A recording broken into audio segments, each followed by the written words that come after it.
My love story with this brand has started a couple of years ago with a meteorite version of the AD9. Half a year later, I bought what held for a long time the title of the best watch in my affordable collection, the AD8. It was then predictable that the countdown will continue with a watch I've had on my shortlist for a year now, a watch that won the 4th place in my top 10 microbrand releases of 2023.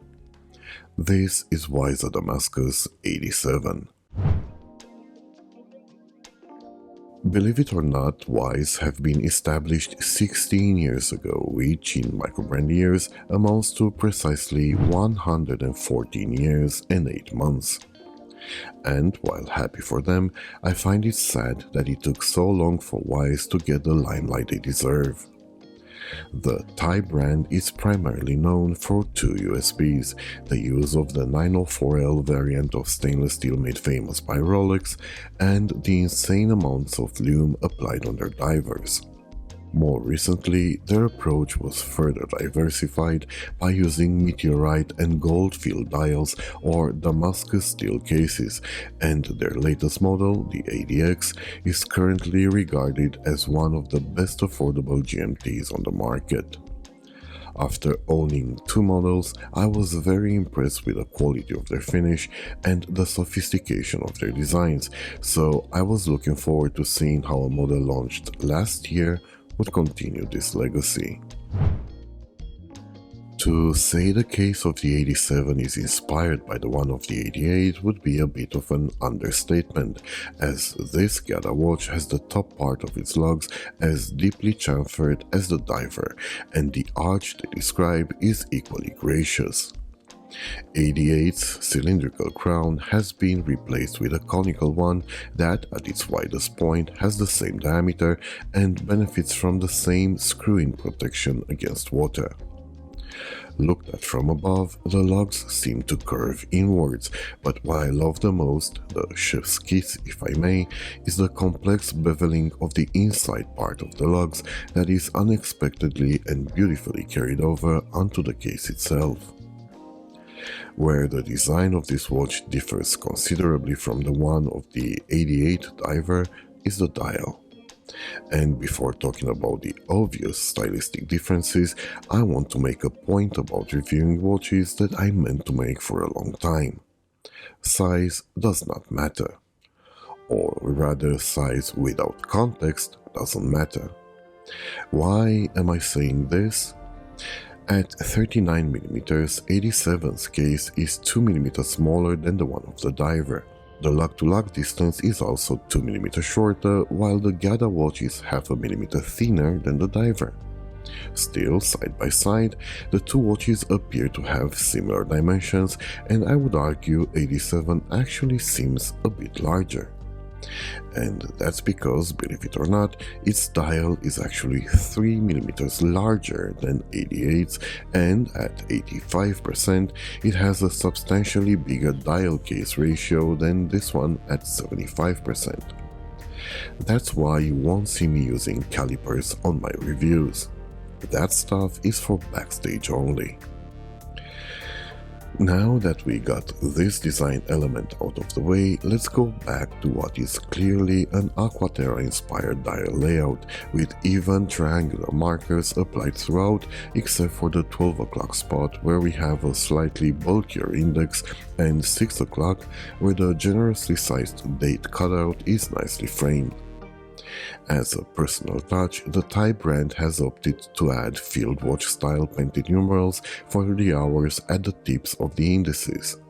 The minute track meanwhile gets some distorted magnification from the gorgeous tall boxed sapphire crystal.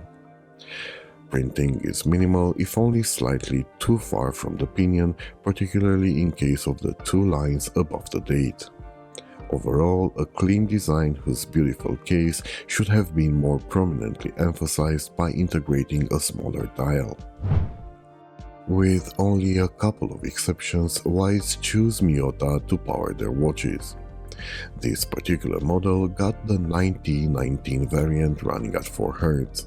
It hangs, it hand winds, it has a date complication and a 42-hour power reserve.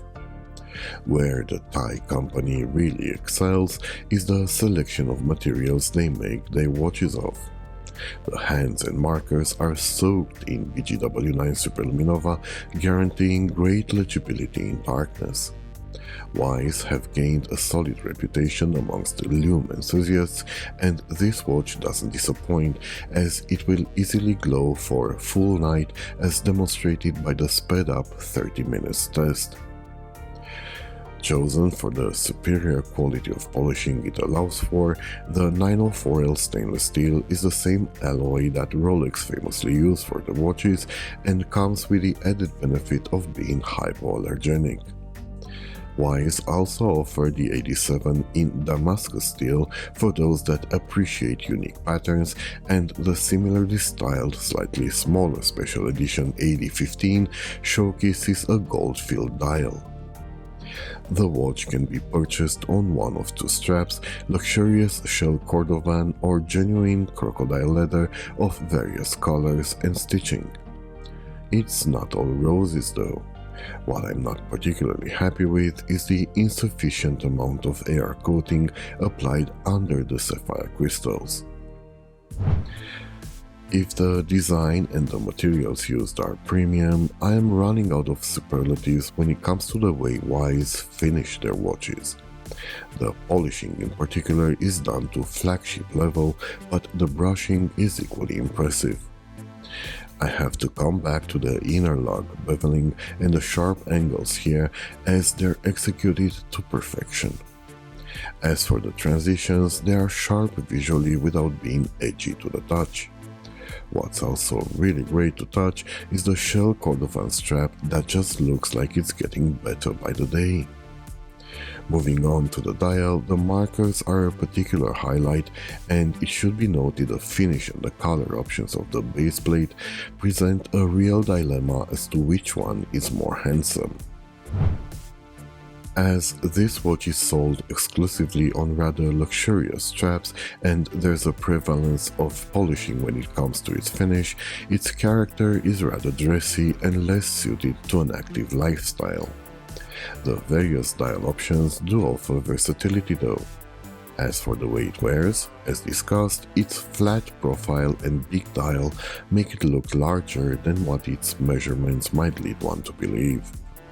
My 19cm wrist is large enough to handle it, but people with slender wrists might struggle to pull this one off. For all the beautiful cases they make, Wise do not offer equally impressive bracelets, and many of their models, this one included, don't even have the option to wear them on metal bands. Also, the insufficient amount of AR coating does permit quite a lot of reflection. Starting at $630, the AD7 has to face tough competition from microbrand watches whose Gada character is stronger, some benefiting from bracelets, some benefiting from anti-scratch coatings, some benefiting from Swiss calibers, and then some benefiting from all of these advantages.